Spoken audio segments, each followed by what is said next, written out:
Hey YouTube, it's motomattman. How y'all doing? It is a beautiful Monday. A little bit breezy, but you know, it is what it is where I live. You get that. Other than that, it's like 83 degrees outside today. I think it's something like that. And it's 3:08 p.m. Went for a ride yesterday and made a video. Just really wasn't happy with it. So decided to go for a ride today and redo everything and change up the topic anyway. That was the main thing I wasn't real happy about. I'll be perfectly honest, I made a video about what's wrong with Harley Davidson, and I don't mean what's wrong with the bikes, but what's wrong with the company. Is there anything wrong? And I'll be perfectly honest with you. I'll give you a little synopsis of it. I don't think there's anything wrong with the bikes. I don't think there's anything wrong with Harley Davidson. I think their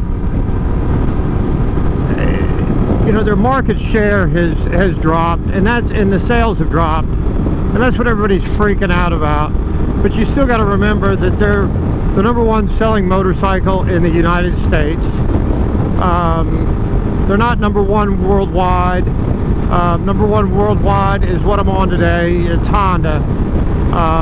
But I'll be perfectly honest with you, I don't know if when they're talking about Honda as #1 worldwide, I don't know if they are including all of Honda Power Sports or if it's just the street bikes or what the deal is, because really it's unfair to compare Harley Davidson to Honda if you're going to add in the dirt bikes and the ATVs and the UTVs along with the sales of the street bikes. That's not really fair. So anyway, do I think the pricing strategy for Harley needs to change? Yeah, I think they need to re-examine their pricing. And the big thing is not the top end pricing. It's they need to go after the newer riders, and need to have more of an entry-level bike. I mean, you could say, yeah, you got the Sportster, but even if you consider that an entry-level bike, that's all they've got. So there's not the number of choices that you have at the other manufacturers. You know, if you look at what Honda has, Honda's got the Rebel, Honda's got the smaller CBRs and the smaller CBs, and they've also got a dual-purpose bike that can be used as a beginner bike as well. You know, and Harley doesn't have anything like that. And the difference in price between the entry-level bikes from Honda and it's not just Honda. I'm just using Honda as an example because Honda's #1 worldwide, and I happen to be on a Honda today. But Honda has the pricing is much lower. It costs a lot less to get your first Honda if you're buying a brand new bike than it does a Harley. And therefore Honda's, and it's the same thing is true with Kawasaki, Suzuki, Yamaha. You're able to build in that brand loyalty earlier on. Okay, that's the one thing. I think Harley needs to do a little bit better job of marketing. I hear a lot of people bad-mouthing the FXDR. I've never gotten an opportunity to ride it. Now they're killing it already. It was only out for a couple of years. I understand it didn't sell real well, but I'll be perfectly honest with you. The closest Harley dealer to me only ever had one. Okay? So if you've only got one, you know, you're not going to sell a whole lot of them.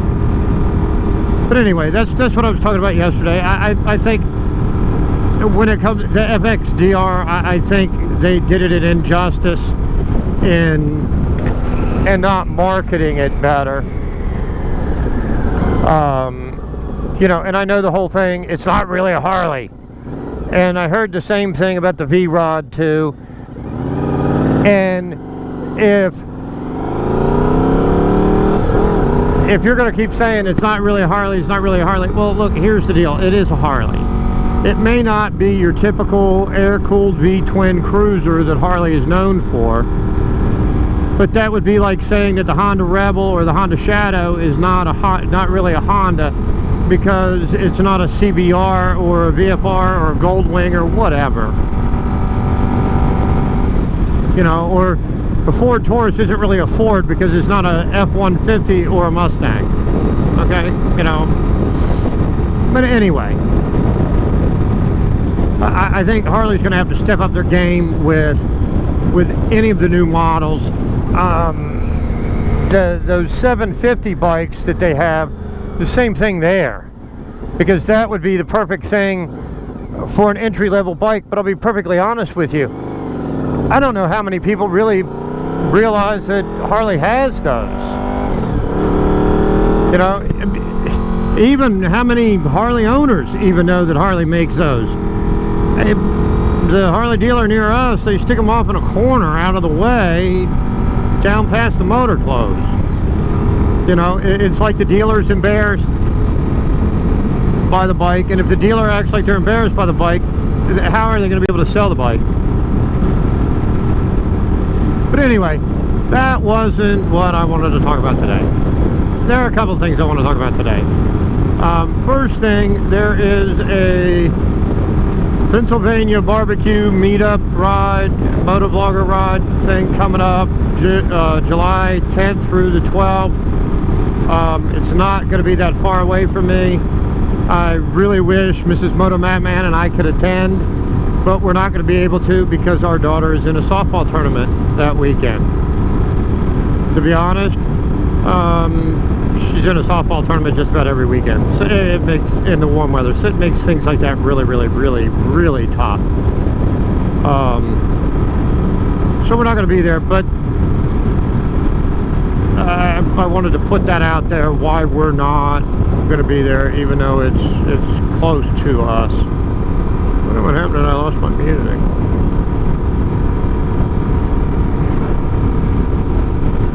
Don't know. But I lost my music. But anyway, the other thing that I wanted to bring up was I was asked by someone the other day,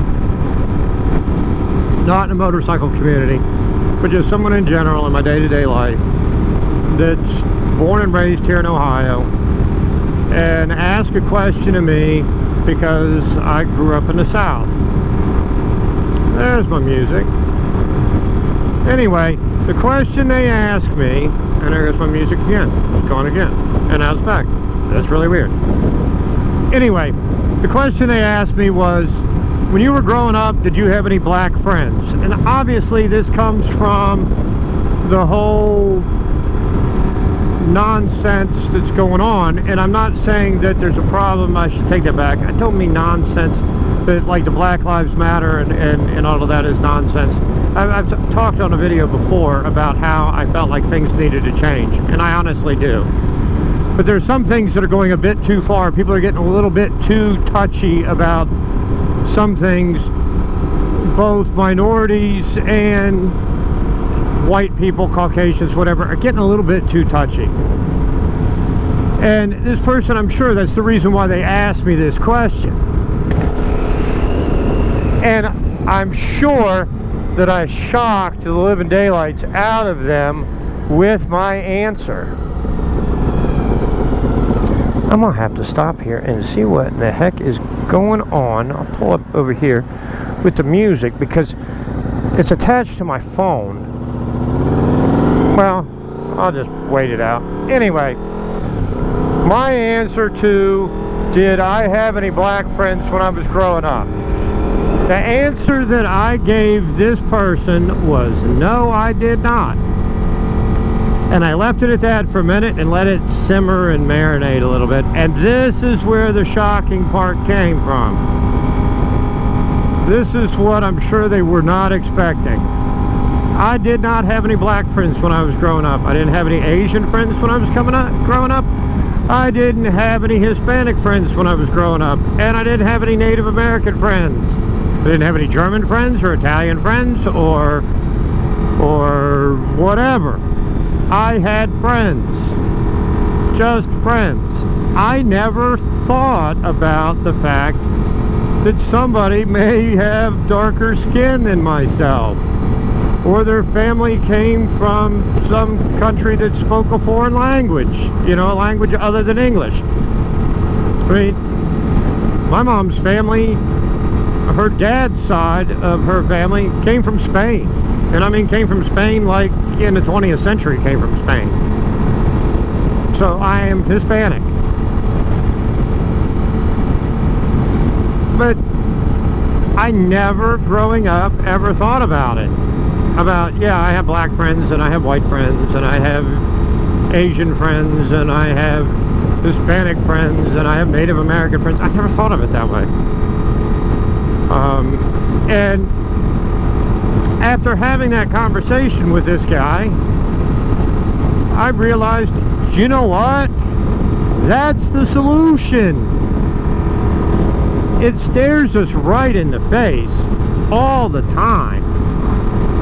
Like I said, I'm Hispanic. My family came from Spain, or part of them at least. But here's the thing. I'm just a guy. And right now, I'm just a guy on a red Honda motorcycle.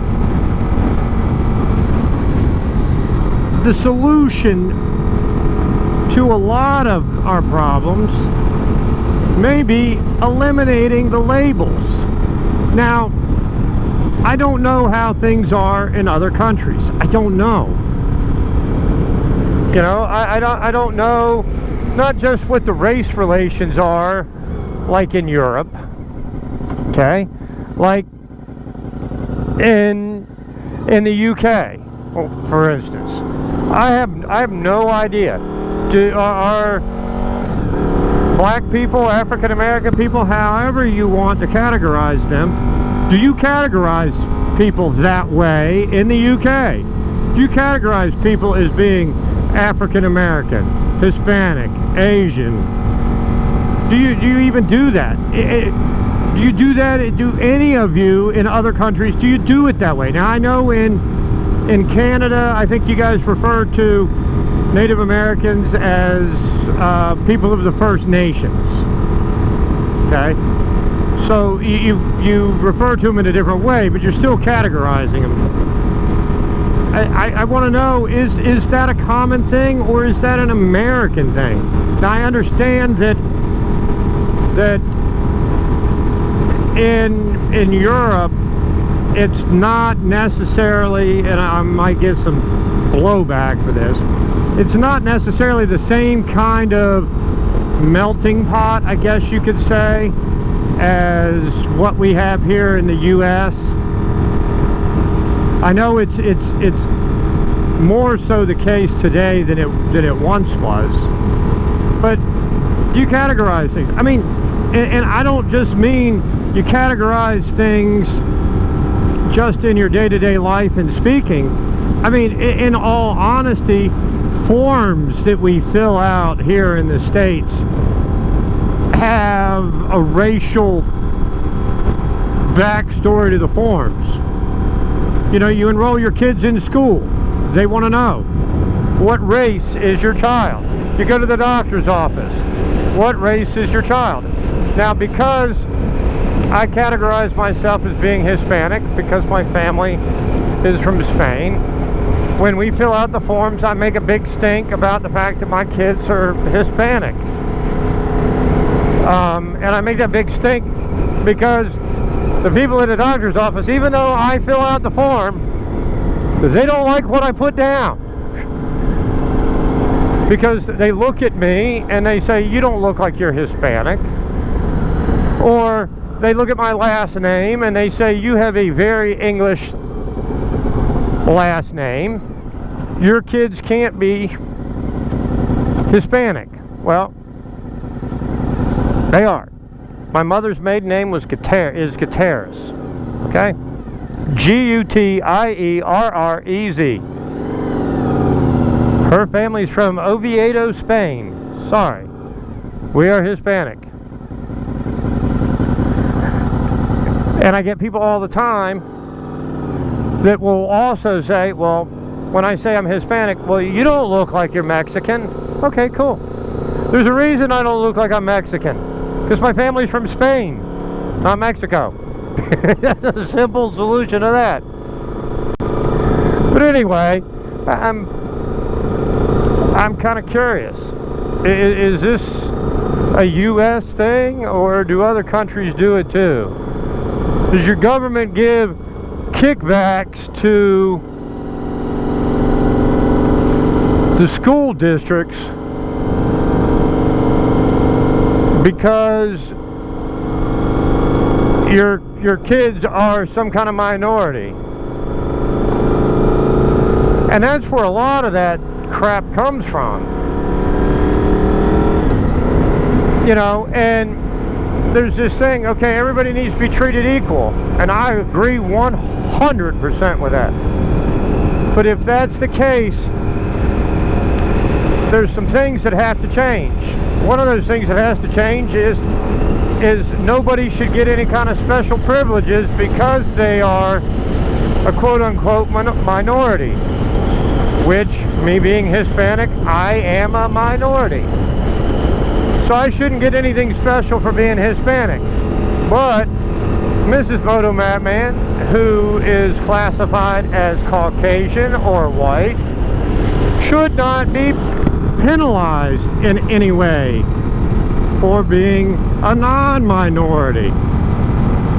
Now, one of the things that cracks me up, speaking of minorities, and I've rambled about this topic longer than I planned, but anyway, one of the things that I think is hilarious is the fact that you hear people refer to women as being a minority. Okay. Was there a time in this country where women were treated unfairly, didn't have the right to vote, and things of that sort? Yes, absolutely. Positively, 100% agree with that. You know, no right to vote, they got paid less at their job, there were certain jobs they couldn't hold, things like that. Yes, yes, yes, yes, yes, yes, we did women wrong, just like we've done a lot of groups wrong. But you're not a minority. If 52% of the population is female, you're not a minority. You're actually in the majority. But anyway, my solution is eliminating the labels, treating everybody equally. Nobody gets special benefits because of who they are, and nobody gets punished because of who they are. Simple. Boom. Fixed. Done. Now you can't, that doesn't treat what's in certain people's hearts and minds, and I understand that. And unfortunately, as much as we try, you will never eliminate the racism that is found in some people. You're not going to. It's unfortunate, but just like you have good people and bad people, you have racist and you have non-racist. And yes, it is learned, but unfortunately, you have an awful lot of people teaching their kids to be that way. Not as bad as it used to be, but you still have it. So you're still going to have it, unfortunately. And we have to do our best to re-educate those people and fix the problem. And I really think that needs to happen. But there's the Honda dealer. But anyway, that's my thought on that. Okay. Now I don't remember what the heck else I was going to talk about. I remember now. I remember now. I'm going to turn here while I'm remembering. Okie dokie. There we go. Amish guy on an open buggy. Different kind of horsepower. We just for point of reference, for those of you not from around here, which is the majority of you that may be watching this video, we are currently in Middlefield, Ohio. We rode through the square in Burton, Ohio, and we're now in Middlefield.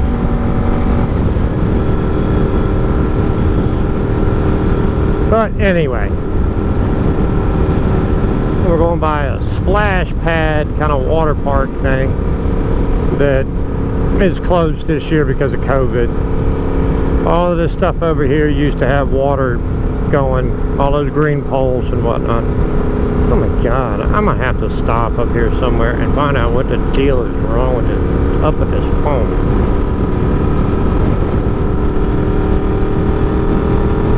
But anyway, the topic I want to talk about now is your favorite place to ride to. Do you have a place that you like riding to?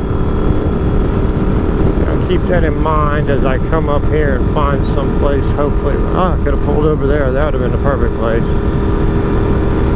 Let's see. If not, I may have to go across the street. I have to go up here a little ways to find a place to look at the phone. But anyway, is there a favorite place to ride? You know, and I mean in more so in a general sense than in a specific sense. Like, do you like riding in or to the mountains? You know, do you like riding to or around the beach? I'm not going to say in the beach because that could really suck. Depending on your bike. I'm going to go here to Mary Yoder's to check my phone situation here real quick.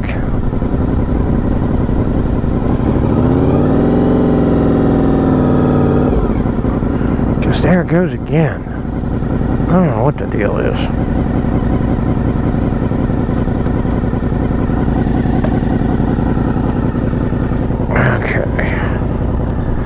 Let's see what we got going on. Of course, the one day I go out on the VFR and I take off the phone mount is the day that the phone is going to do goofy crap. And I can't see what it's doing.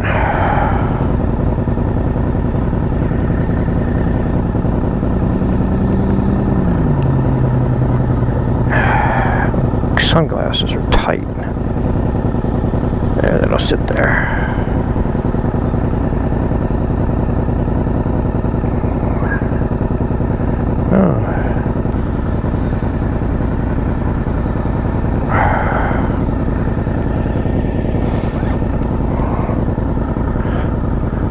Again, I don't know if it's that I'm losing the signal or getting notifications. It's really irritating.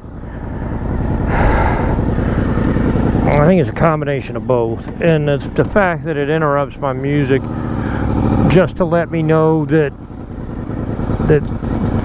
somebody has done something. And another open buggy has sent me some kind of message on Facebook or something. It's really irritating.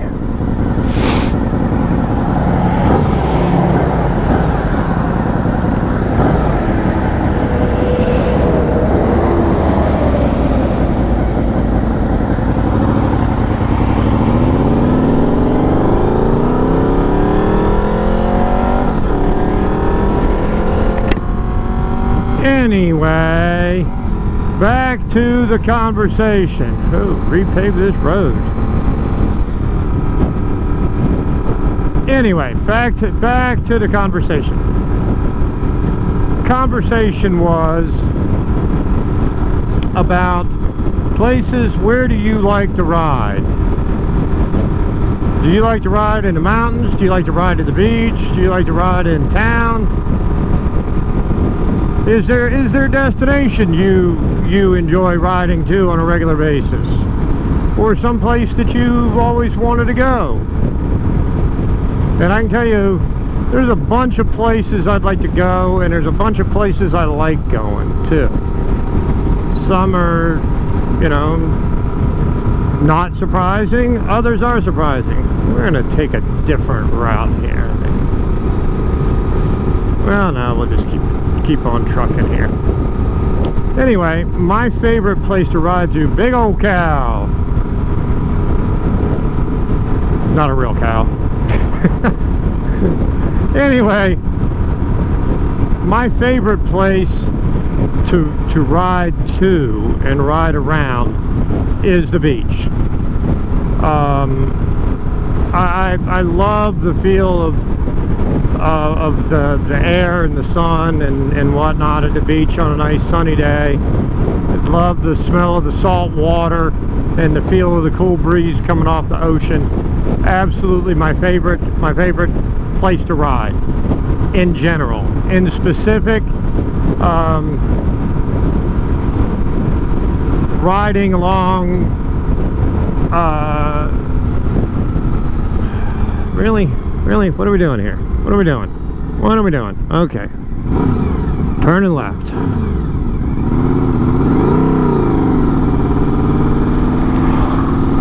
Okay, Newport, Rhode Island, along Ocean Ave. My favorite place, one of my favorite places there, and riding in Virginia Beach, out to Sandbridge, taking the back road out to Sandbridge, are probably my number one and number two places. Probably number one would be the ride out to Sandbridge in Virginia Beach, and number two would be riding along the water in Newport. The views are phenomenal in Newport. The road is better going to Sandbridge, and that would be the reason for choosing Sandbridge over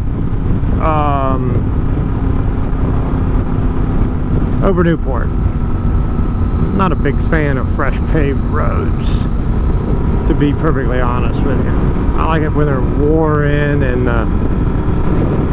you got the rubber down on the road. And obviously this is new, because you can see where going across these little bridges, you can see the marks when you go on and off the new pavement onto the old pavement. But the road out to Sandbridge is a great, nice, twisty road. Got to make sure you stay to the center of the lane because of the amount of sand on the inside of the lanes. But the road itself is a phenomenal road. That road too, to be honest with you, is about 10 degrees cooler than the rest of town, at least.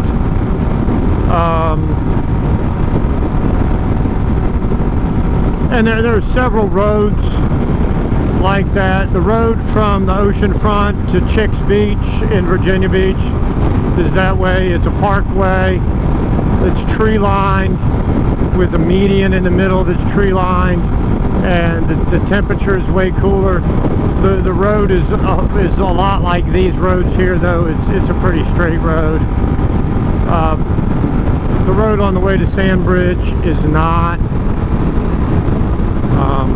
And then Sandbridge is a beach that's not as busy, populated, whatever, as the oceanfront. It's more permanent residences out in Sandbridge and rental houses. They're now like condos or whatever down there. It didn't used to be when I was growing up there, but anyway, those places, I'll be perfectly honest with you. A surprising thing of places I like to ride. I like to ride in the city at night. You know, with the street lights and everything. I like that.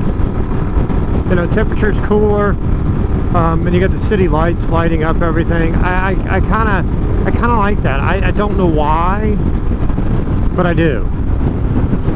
You know, for somebody that lives out in the sticks, you would think that was kind of odd. But when I lived in Virginia Beach, I mean, it's a populated area where, you know, we had a lot of street lights and such too. And I like it at night. And I mean at night, not at 5 or 6 o'clock in the evening.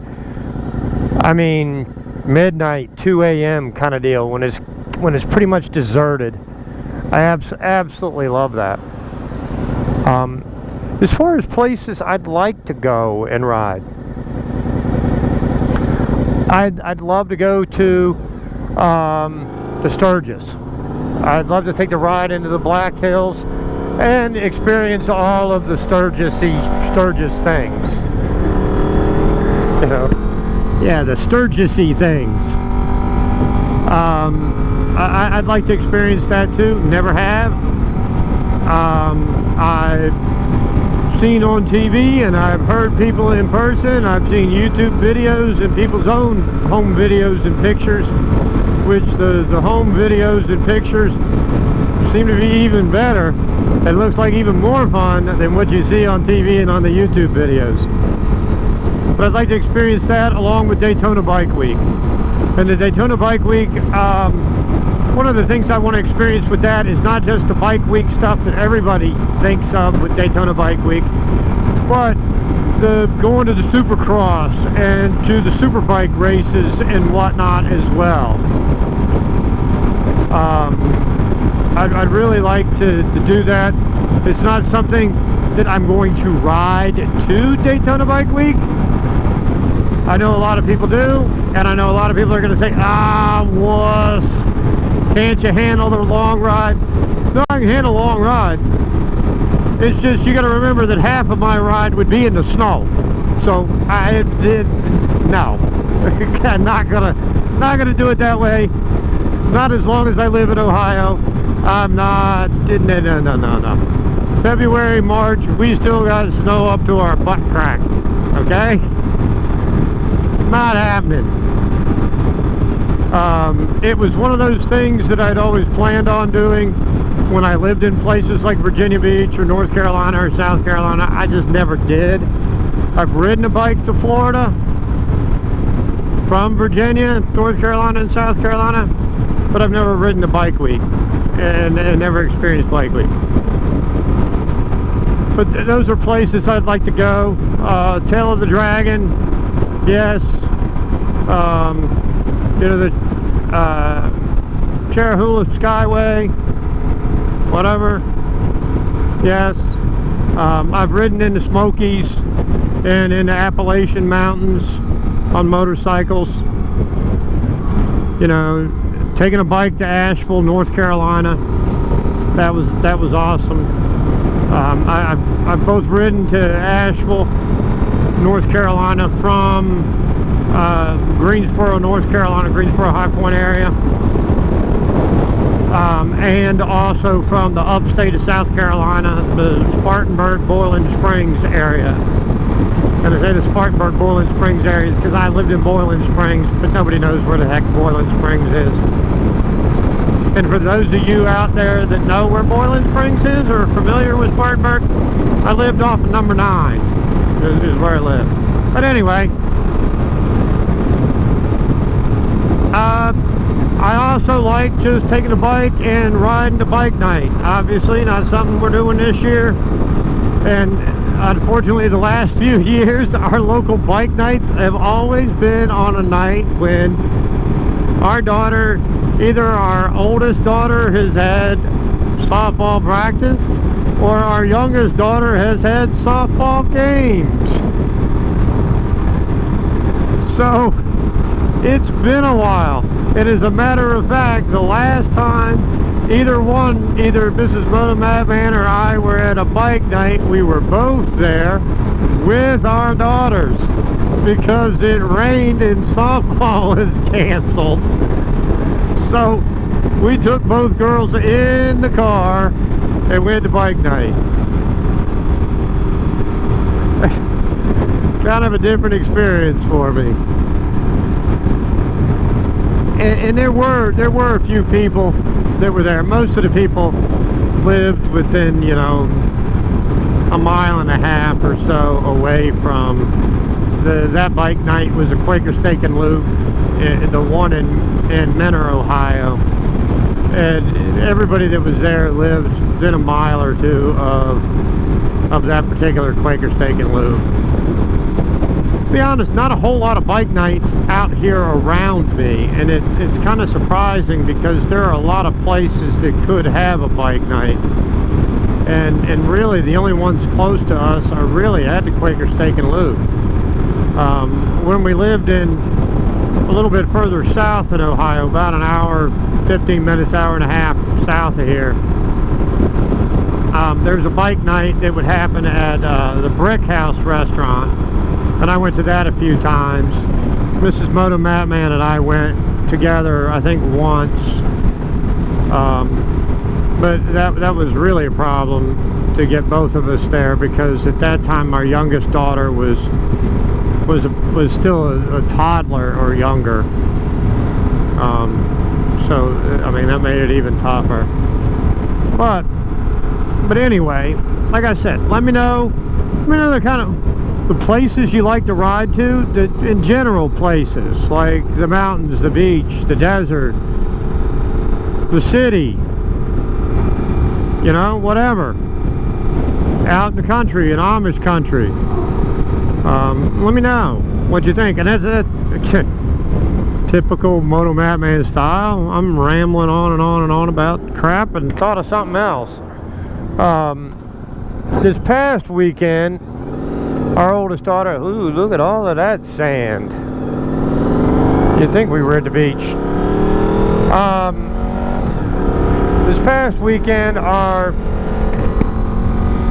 oldest daughter subbed in a softball tournament. And that softball tournament, she subbed in playing up. She plays on a 10U team. And last weekend she subbed in our organization, same organization, subbed in with another one of my daughter's teammates, played up to the 11U team, which plays in the 12U brackets. But that tournament was held in a couple of different places in PA, and I can't remember where we played on Sunday. But on Friday, we played in Titusville, Pennsylvania. And on our way there, we passed by Amish. Not surprising. We were in Pennsylvania, and we saw Amish. That's like saying you were in Northeast Ohio and you saw Amish. It's not surprising. But what was different there is we saw Amish riding bicycles. We also have Amish that ride bicycles about an hour and a half, 2 hours south of us. Well, actually, it's probably two hours south of us. In Holmes County, Ohio, the Amish ride bicycles. Now, I don't mean they don't ride in a horse and buggy. They do, but they also ride bicycles. Here, they can't ride bicycles. The Amish around me ride scooters. They can't ride bicycles. Excuse me. Because bicycles have a chain, so they can't ride a bicycle. It makes it easier for them to travel a longer distance. So they're not allowed to have a bicycle with a chain. They have to ride a scooter. And I think I may make a video about the Amish and some of the different things and why they do what they do and don't do what they don't do. I may make a video about that one day, talk about it. But anyway, that was an observation I had. We went to Pennsylvania for a softball tournament, and the Amish were riding bicycles. And my kids were like, oh my God, They're riding bicycles. So we had to have a conversation about that. But anyway, hope you all enjoyed my ramblings. Little trip into Burton, Ohio, and then over to Middlefield and back up to Hamden and Montville. Hope you enjoyed the ride with me. Let me know what your thoughts are on the different things I've rambled on and on about. If you liked it, make sure you click that like button and subscribe if you haven't already. And thank you to everyone that has. And if you haven't subscribed already, make sure you punch that bell so you get notifications whenever I upload any new content. And as always, I hope you have a great day. And if you're able to get out on tube, remember, keep the shiny side up and the rubber side down. Have a great day. Enjoy the summer what you can. And remember to keep social distancing so we can, I've seen spikes in places, so we can hopefully keep the stuff that's open, and we don't have to close back up. But anyway, enjoy. Thank you again for riding along with me. Are we gonna make it? No, we're not gonna make it. Shoot. Running my mouth and missed my driveway. Follow me. I'm a moron. Or an idiot. Or whatever. Yeah, if you've watched the video all the way to this point, let me know how many times you've missed your driveway because you were running off at the mouth making a YouTube video. But anyway, everybody, thanks for watching.